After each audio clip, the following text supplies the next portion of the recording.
routine here. So I got a full day's commute on the new Gear Guard drive cam. Now here are the settings for the new Gear Guard drive cam. So here are the drive cam settings. So you can activate it here. You can make it chime once it records a clip. Now you hit that button right there to manually record a clip, or it'll just start recording altogether. Now incidents, hard braking, collisions, it'll record.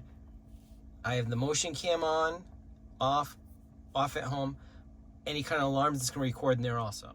Now if you look at the Gear Guard videos that were recorded, now these I manually triggered using this. And it saves those to your external storage device.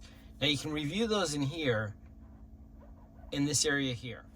But any of the drive cam videos, you have to hook it up to your PC to view the videos. Now here's the external M.2 drive that I'm using.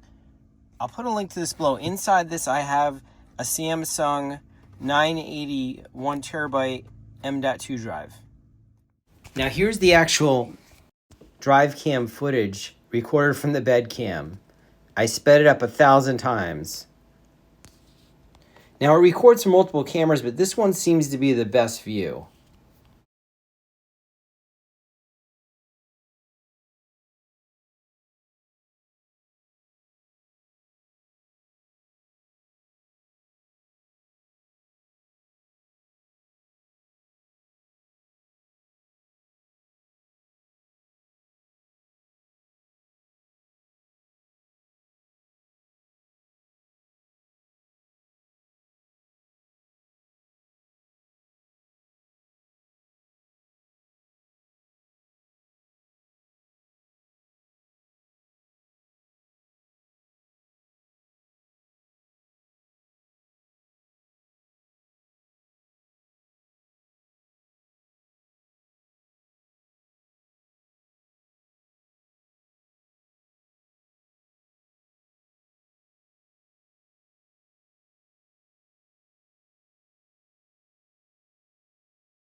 There you go. Remember to like and subscribe for more videos about Rivian, Tesla, Wi-Fi, and tech products.